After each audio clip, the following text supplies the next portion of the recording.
आम Nepali television हेरिरहनुभएका सम्पूर्ण दर्शक वृन्दहरूमा यो योगी मधुसूदनको तर्फबाट नमन गर्न चाहन्छु। हामीले अन्तरङ्ग योग र त्यसभित्र भएका भाववृत्तिहरू र त्यसको समायोजन अर्थात् अन्धकार र त्यो ज्योति, अशान्त र त्यो शान्ति, दुविधा र त्यो उल्झनबाट चाहिँ सुल्झन अर्थात् सहजता र जीवनमा त्यसले पार्ने परिणाम र परिस्थितिहरू र त्यसले जन्माइदिएका भाव मनोवृत्तिहरू, यी चिजहरू हाम्रो जीवनमा कति महत्त्वपूर्ण छन् र यसैले चाहिँ हाम्रो जीवनमा के गरिदिरहेको छ त भन्दाखेरि एक प्रकारको हाम्रो जीवनमा यसले तनाव दिन र अशान्त बनाइदिरहेको छ र त्यसैबाट त्यो अशान्तबाट चाहिँ अब हाम्रो दिनचर्याहरू खलल हुन गएका छन्। अत्यन्तै हामी तनावमा छौँ। त्यो तनावबाट चाहिँ अत्यन्तै विभिन्न प्रकारका चिन्तन शैलीहरू, चिन्तन वृत्तिहरू र भविष्यपट्टिको बोध र भविष्य के हुने र अहङ्कार, महत्ता, अभिमान आदि इत्यादि जुन वृत्तिहरू, त्यसले मेरो के पोजिसन हुने अर्थात् मेरो के स्थिति हुने आदि अनेक प्रकारमा को जीवनमा त्यो उल्झनै उल्झन र दुविधै दुविधा, चिन्तै चिन्ता र त्यो चिन्ताग्रस्त मनोस्थिति र मनोवृत्तिहरू जो हामीभित्र थियो त्यसैले नै हामीलाई त्यो असहज परिस्थितिमा बनाइदिरहेको थियो, अप्ठ्यारो परिस्थिति बनाइदिरहेको थियो। तर यहाँ भ्रम के छ त भन्दाखेरि त्यो असहज र अप्ठ्यारो परिस्थिति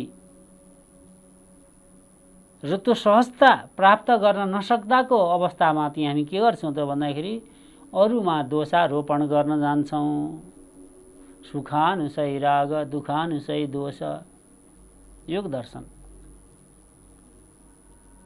अब अरूपट्टि चाहिँ हामी हेय गर्न थाल्छौँ, अरूलाई होच्याएर, अरूलाई नङ्ग्याएर, अरूलाई तिरस्कार गरेर, अरूलाई दबाएर म माथि जान सक्छु र यो नि सही बाटो हो भन्ने जुन जीवनको भ्रम छ, त्यो चाहिँ के हुन्छ त अनन्तगत्व गयो भने त्यो नि दुःखको कारण बनिन्छ। त्यो नि तपाईँको कर्मवृत्ति अशुद्ध भएको कारणले गर्दा अब तपाईँको जीवनमा त्यहाँबाट धेरै तनावहरू आइलाग्नेवाला छन् है। तपाईँले गरेका ती कर्महरूबाट र कर्मवृत्तिले पारेको प्रभावहरू र प्रमाणहरू र परिस्थितिहरू यसले चाहिँ के गरिदिनेवाला छ त भन्दाखेरि अब विगतलाई पनि यसले अशुद्ध बनाइदिनेछ, अर्थात् अन्योल बनाइदिनेछ। त्यही अन्योलमा चाहिँ अब जीवन के गर्न थाल्छ त भन्दाखेरि त्यो सुख र शान्ति, त्यो सहजता, मैले राम्रै कुरो उठाएको थिएँ, मैले राम्रै बोलेको थिएँ, सबैको हित हुने कुरा गरेको थिएँ आदि अनेक प्रकारका मनोवृत्तिमा ग्रसित भएर जब यस्ता प्रकारका एकत्व चिन्तन शैली, जसलाई तमोगुण, तामसी चिन्तन वृत्ति भनिन्छ, यसबाट पल पल मानिसहरूलाई त्यो अशान्त बनाउन असाध्यै सहयोग गरिएको छ। यस्ता प्रकारका अनेक भाववृत्तिहरूपट्टि हामीले यहाँहरूलाई निवेदन गर्दै आइरहेका थियौँ। तर आजको विषय के छ त भन्दाखेरि आदर, भाव र प्रेम। यो जीवनमा कति ठुलो शक्ति छ र यसले कसरी चाहिँ हाम्रो जीवनमा हाम्रो त्यो सहजता प्राप्त गराइदिन्छ, अर्थात् हाम्रो जीवनमा यसले ल्याउने त्यो सुख, शान्ति, त्यो आनन्दको के सम्बन्ध छ। यदि हाम्रो जो त्यो संस्कार युक्त भएर हामी आदर भाव, विनम्र स्वभाव, नम्र स्वभाव र संसारका प्रत्येक वस्तुमाथि हामी प्रेम गर्छौँ र भनिन्छ पनि आऊ यो संसारलाई तिमी प्रेम गरेर हेर, यो संसारमा तिमी विश्वास गरेर हेर र यो संसारलाई तिमी आदर भाव र नम्र र शिष्ट भएर प्रस्तुत भएर हेर। बस यति थियो। अब सो त के छ त भन्दाखेरि कार्य सिद्धिहरू सफलताहरू मिल्दै जानेछ। यहाँ थियो शक्ति। त त्यो शक्तिको बारेमा ती भन्दा हाम्रा ऋषि महर्षिहरूको त्यो अनुभूति कस्तो रह्यो त भन्दाखेरि तद् वैराग्य दपि दोष बीजक्षयो कैवल्यम विभूतिपात 50औं श्लोक। पतञ्जलि भन्नुहुन्छ विवेक ख्याति वैराग्य उत्पन्न नि विभिन्न दोषहरूको क्षय हुनु नि कैवल्यम अर्थात् मुक्ति। यसलाई हामी यसरी बुझ्न सक्छौं। विवेक युक्त भएर यदि हाम्रो जीवनमा त्यो परम सत्यलाई बोध गर्छौं र परम सत्यलाई हामी जान्दछौं र हामीसँग त्यो प्रकारको ज्ञान छ र अनुभव छ, हामी त्यसमा योग्य छौं, त्यो योग्यता हामी कायम राख्छौं भनेदेखि अब जीवनमा ती सुखै सुखको क्षण छ है। विभिन्न प्रकारका वृत्तिहरूबाट ती अब हामी मुक्त हुनेवाला छौं। अब उच्च मनोबल बढेको छ हामीभित्र। प्रष्ट दिशा र दशा हाम्रो सामुन्ने प्रष्ट छ, लक्ष्य हाम्रो प्रष्ट छ, गन्तव्य हाम्रो एकदम सुप्रष्ट छ। जब हाम्रो दिशाहरू र गन्तव्यहरू हामी सही रूपले चयन गर्न सक्दैनौँ तबसम्म के हुन्छ त भन्दाखेरि त्यो अन्योल अशान्त त्यसले ती दिइरहेको हुन्छ। यस्तो प्रकारको परिस्थितिहरू, यस्तो प्रकारको भूमिकाहरू र भूमिकत्व, त्यो भूमि तयार हुन्छ अर्थात् प्लेटफर्म, र त्यसैपट्टि आकर्षित भएर हाम्रा क्रियाकलापहरू सञ्चालित हुन्छन्। यो परम सत्यलाई हामीले बोध गर्नुपर्छ पहिला। त यसैलाई चाहिँ के भनियो त भन्दाखेरि जस्तो प्रकारको हाम्रो चिन्तन शैली र त्यस्तै प्रकारका मनोवृत्तिहरू र त्यस्तै प्रकारका मनोवृत्ति र त्यस्तै प्रकारका कर्महरू, त्यस्तै प्रकारका कर्महरू र त्यस्तै प्रकारका फलहरू र परिणामहरू र जस्तो प्रकारको फल र परिणामहरू छ त्यसले हाम्रो जीवनमा त्यो सुख र दुःखमा पारिदिने प्रभावहरू, यसरी एक अर्कोपट्टि आश्रित हुँदै एक अर्कोपट्टि अन्तर्निहित हुँदै जीवनलाई यसरी सञ्चालन गरिरहेको छ है। त्यो परम सत्यलाई बोध गर। त्यो परम सत्यपट्टि तिम्रो जिज्ञासा आउन जरुरी छ। तिमी कहाँबाट सञ्चालित भइरहेका छौ त? कयौं मानिसहरू मलाई के भन्नुहुन्छ, विभिन्न लोभ प्रलोभन आश्वासनहरू अथवा मिठा मिठा कुरा गरेर त्यतापट्टि मलाई आकर्षित गराइयो र मलाई त्यो गरिदिन्छु भन्ने हो। ल र अन्तमा गएर ती चिज केही पनि थिएनन्, अनन्तगत मलाई केही पनि दिएन, त्यसबाट मलाई धोका भयो,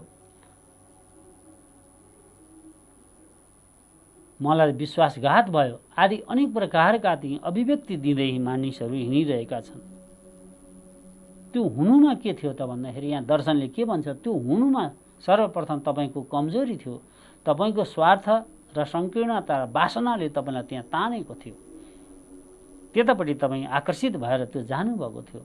ती मिठा कुरा र आश्वासनहरू र विभिन्न प्रलोभनहरूमा फसेर हामीलाई त्यहाँ आकर्षित गरिदिरहेको थियो। सत्य त यो थियो, तर यसलाई मेरो कमजोरी, मैले त्यसलाई सही रूपले बुझ्न सकिनँ र यहाँ मैले विश्वास गर्नु गलत थियो। यस्तो प्रकारले सोचिन्तन आफूभित्र गर्न सकिँदैन भनेदेखि अरूलाई दोषारोपण गरेर अरूलाई भन्दैमा यहाँ केही हुनेवाला छैन, केही हुनेवाला पनि छैन र परिवर्तन हुनेवाला पनि छैन। त्यस्तो प्रकारको परिस्थितिहरू, परिबन्धहरू त्यो समाजको एउटा चिन्तन शैली, संस्कार, संस्कृति, संगत र अज्ञानता, त्यो जडताभित्रबाट नै ती चिजहरू प्रदान भइरहेका छन्, आइरहेका छन्। त्यसको मुहान यहाँ थियो र यहाँ आदर भाव र त्यो प्रेम के थियो त भन्दाखेरि त्यो यो जीवनमा त्यो सबैभन्दा ठुलो शक्ति थियो। यदि तपाईँ यो संसारपट्टि प्रेम गर्नुहुन्न, यो संसारपट्टि तपाईँको दयाभाव छैन, क्षमाभाव छैन, करुणामय त्यो अवस्थिति छैन र यो संसारपट्टि तपाईँ नकारात्मक चिजहरू बोकेर हिँडिरहनु भएको छ र नकारात्मक चिजकै अभिव्यक्ति दिइरहनु भएको छ, नकारात्मक गतिविधि गरिरहनु भएको छ, तर परिणाम तपाईँ सुल्टो खोजिरहनु भएको छ र तपाईँलाई भ्रम छ। हाम्रो जीवनमा त्यो ठुलो भ्रम छ। यस्ता नकारात्मक क्रियाकलाप र नकारात्मक वृत्ति र नकारात्मक अभिव्यक्ति दिँदैमा परिवर्तन भइहाल्छ भन्ने जुन भ्रम छ, यो नितान्तै जीवनको सबभन्दा ठुलो मूर्खतापूर्ण भ्रम हो। दर्शनको यो भनाइ छ। त्यसो भएको हुनाले यहाँ बुझ्नुपर्ने 3 विषयवस्तुहरू छन्। एउटा परिणाम, एउटा जड र चित्त। त्यसमा कस्तो प्रकारको परिस्थितिहरू, त्यसको चाहिँ हामीले अनुभव लिइरहेका छौँ, अर्थात् ज्ञान हासिल गरिरहेका छौँ। कस्तो परिपाटी, कस्तो सङ्गत र कस्ता व्यक्तिहरूद्वारा यी चिज हामी ग्रहण गरिरहेका छौँ, त्यसले नै निर्धारण गर्ने भएको हुनाले गर्दाखेरि परिणाम, कस्तो प्रकारको परिणाम निकाल्न सकिन्छ, कुन चिजलाई कसरी, कुन विधि र तौर तरिका अपनाएर त्यसको परिणाम निकाल्न सकिन्छ। पहिला सर्वप्रथम याति चिन्तन र दोस्रो जडता के हो, त्यो अल्पज्ञ, अज्ञानता, अन्धकार, त्यस विषयमा हाम्रो जानकारी नहुनु र त्यस विषयपट्टि हामी पटक्कै कुनै पनि त्यसको सही सत्य र तथ्यहरू हामीलाई ज्ञान नहुनु र हचुवाका भरमा, अनुमानका भरमा, देखासिकीको भरमा जब कार्य सम्पादन गर्ने हामी पहल गर्छौँ भनेदेखि त्यो ती जडतै हो, त्यो जडता हो। र तपाईँसँग त्यो एक प्रकारको त्यो प्रतिभा, त्यो शक्तिशाली सोच, चिन्तन, नवीनतापन त्यहाँ थियो कि थिएन र त्यो नयाँ नयाँ त्यो दृष्टिकोणहरू र नयाँ नयाँ कार्यशैलीहरू र नयाँ नयाँ प्रस्तुतिहरू गर्न सक्ने क्षमता थियो कि थिएन। यी चिजमा पनि यसको ती निर्भरता रहन्छ। अर्को चित्त कस्तो छ त भन्दाखेरि परिणाम पनि राम्रो आएको छैन,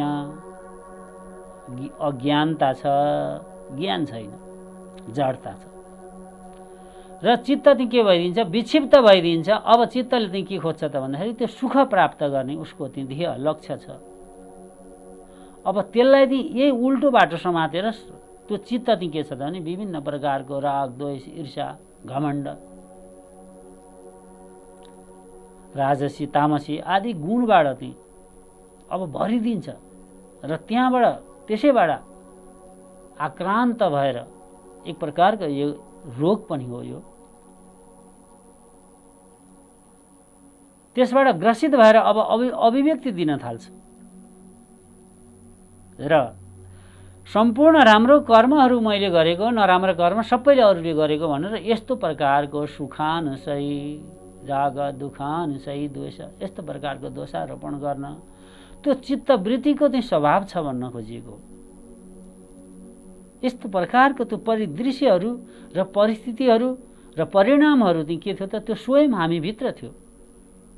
जब यहाँ हाम्रो ज्ञान हुँदैन, यहाँ जब हाम्रो जिज्ञासा हुँदैन, तबसम्म के हुन्छ त भन्दाखेरि जीवन त्यो 5 प्रकारको क्लेश कर्महरूले चाहिँ हामीलाई जक्डिरहन्छ, जसलाई निवेदन गर्दै मैले आइरहेको छु। अविद्या, अस्मिता, राग, द्वेष र अभिनिवेशको कारण नै सङ्कीर्ण स्वार्थ र वासनालाई चाहिँ उत्पन्न गरिदिरहेको हुन्छ। अब त्यो सङ्कीर्ण स्वार्थ र वासनामा चाहिँ जब मनमा एकदम त्यसले डेरा जमाउँछ, अब शुद्ध चैतन्य स्वरूप त्यो हाम्रो आत्मा तटस्थ शक्ति त्यो रहन सक्दैन, त्यसलाई छेकिदिन्छ, त्यो सत्यबाट चाहिँ विमुख गराइदिन्छ र त्यो सत्यबाट विमुख भएर जीवनमा लाग्यो त्यो नै सही हो भन्ने भ्रम पैदा भइदिन्छ। यस्तो प्रकारको एक सम्बन्ध छ।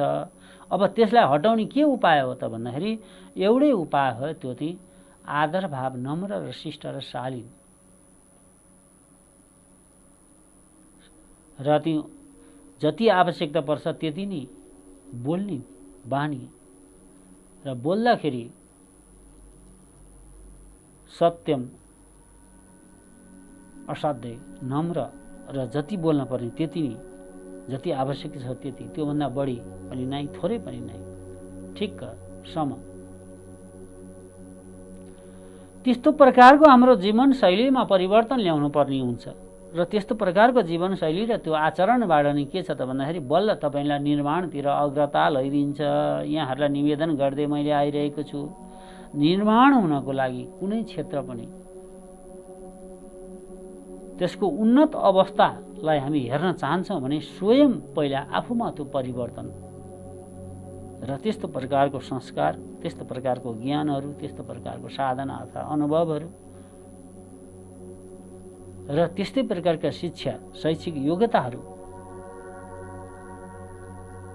र कार्य सम्पादन गरेका ती विभिन्न प्रकारका अनुभूतिहरू, यो चिजको आवश्यकता पर्छ है। र त्यो चिज हुनको लागि चाहिँ पहिला के हुन पर्यो त भन्दा असाध्यै यहाँ हजुरहरूलाई निवेदन गर्दै मैले आइरहेको छु, सन्तोष, सरल, गम्भीर्य, संयमता र पवित्रता, 5 प्रकारको मनको साधना। त्यो प्रत्येक व्यक्तिहरूले जसले यो संसारलाई केही गरौँ, यो संसारमा रहेर केही दिएर जाउँ र यो संसारमा त्यो उन्नति प्रगतिहरू देखाउन सकौँ म भन्ने भाव राख्नुहुन्छ भनेदेखि यी कम्तीमा न्यूनतम आधारभूत कुराहरू यो थियो, यो हाम्रो जीवनमा थियो कि थिएन।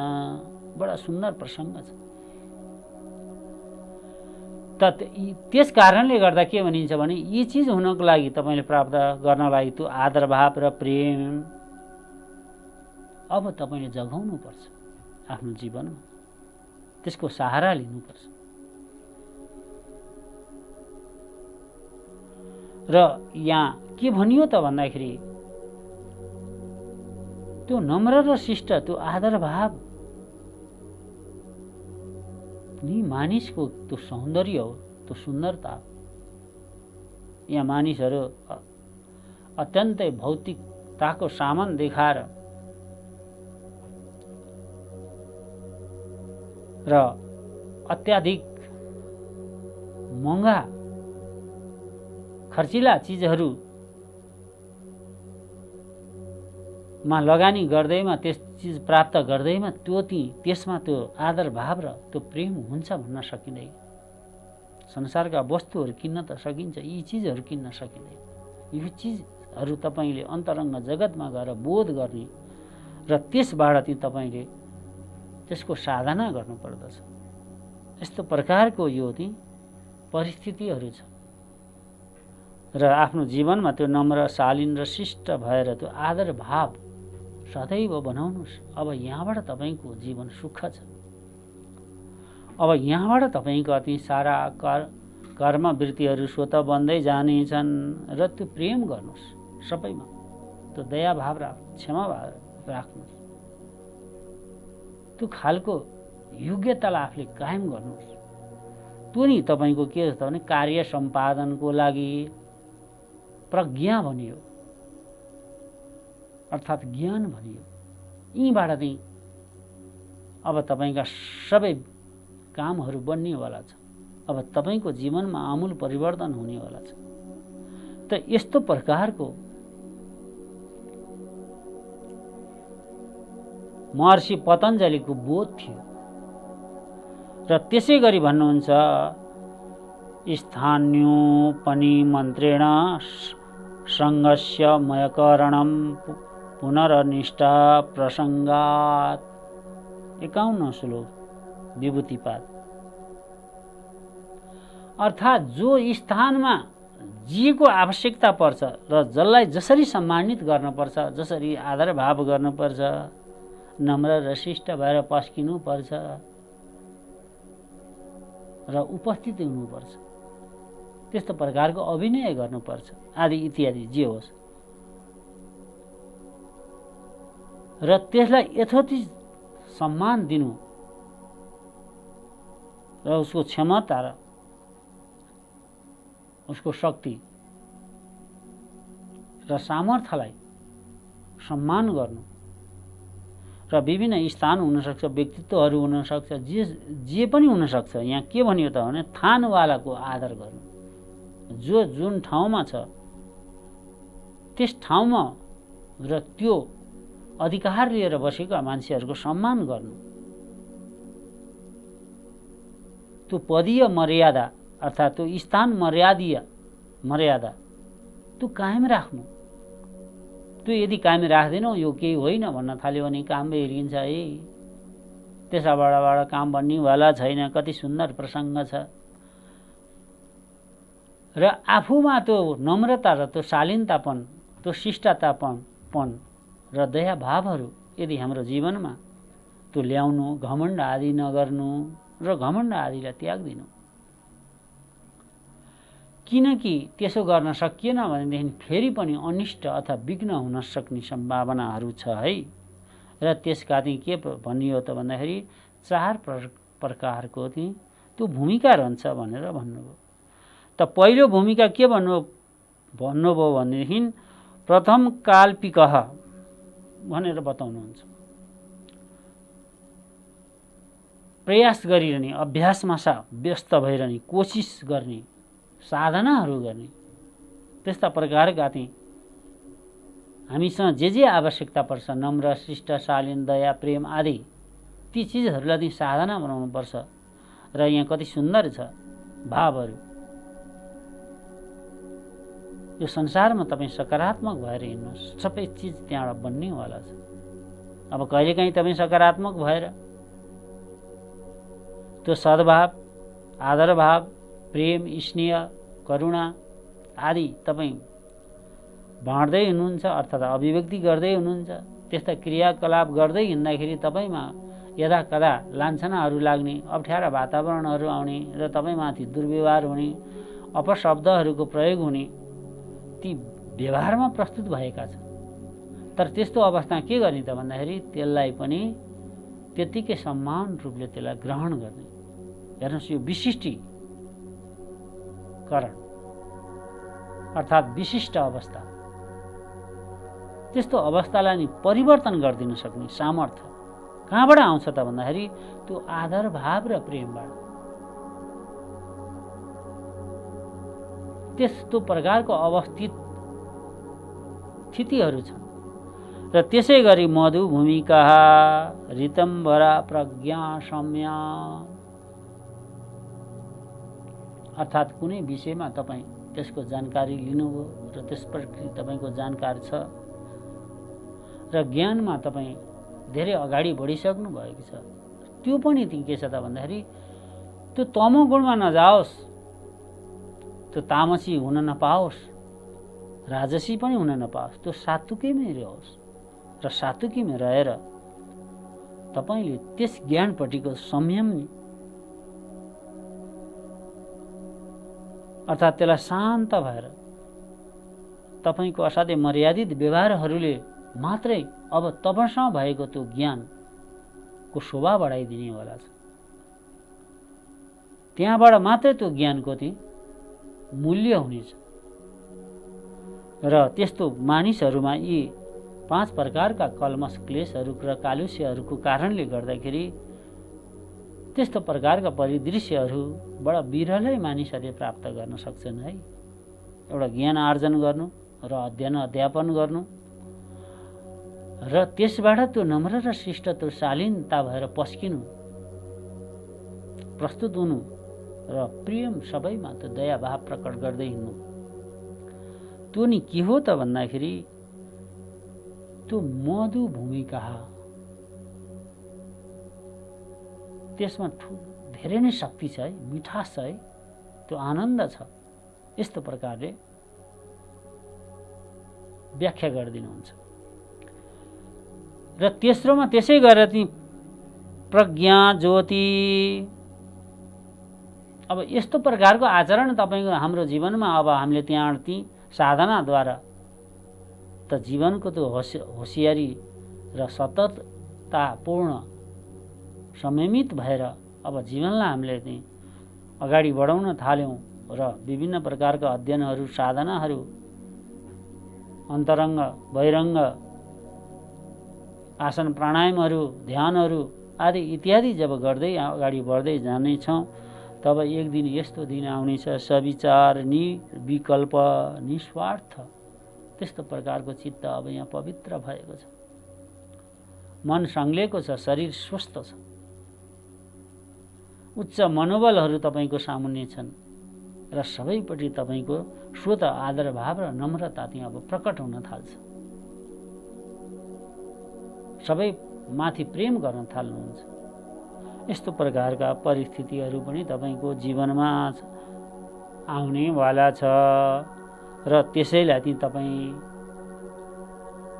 सजगता अपनाउनुहोस् है, बडा सुन्दर छ।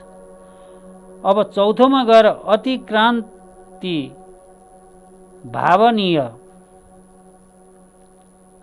यसलाई ती के भनियो त भन्दाखेरि जुन हामीले 7 प्रकारको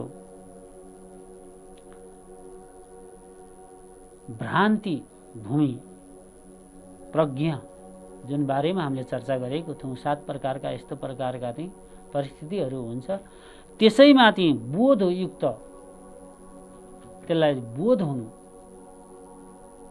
र त्यसबाट आफ्नो जीवनमा संयमता अपनाउन सक्नु, यस्तो प्रकारका परिस्थिति र परिदृश्यहरू हाम्रो जीवनमा त्यो साधनाबाट प्राप्त गर्न सक्छौँ र त्यसैबाट चाहिँ अब हाम्रा चित्त निर्मल भएका छन्। अब संसारपट्टि हाम्रो स्वत प्रेम बढ्न जान्छ, संसारपट्टि त्यो आदर भाव बढ्न जान्छ र ज्ञान असाध्यै त्यो ज्योतिर्मय भएको छ। अब असाध्य दिव्य अनुभूति, त्यो सुख, त्यो शान्तिको बोध भइरहेको छ। अब त्यतैतिरबाट चाहिँ अब हाम्रा दिनचर्याहरू व्यस्तता हुन थाल्छन्, अभिव्यक्ति हुन थाल्छन्, कार्यशैलीमा त्यस्तो प्रकारको नम्र र शिष्ट हुन्छ र त्यसैबाट चाहिँ अब मानिसको त्यो व्यक्तिको चरम विकास हुन्छ। यस्तो प्रकारका परिदृश्यहरू छन् र यसलाई हामीले केही होइन, यतातिर होइन, यो केही चिजै होइन, यसरी हामीले यसलाई चाहिँ इन्कार गर्न मिल्दैन। यी चिजहरू बडो शक्तिशाली छन्, यतातिर यहाँहरूको ध्यान जाओस् भन्दै आजका मेरा यी वाणीहरू, यी विश्राम हरिओम तत्सत् तत्सत् तत्सत्। सर्वे भवन्तु सुखिनः, सर्वे सन्तु निरामय, सर्वे भद्राणि पश्यन्तु, मा कश्चित् दुःखभाग् भवेत्। असतो मा सद्गमयः, तमसो मा ज्योतिर्गमयः, मृत्योर्मामृतं गमयः। ओम शांति शांति शांति।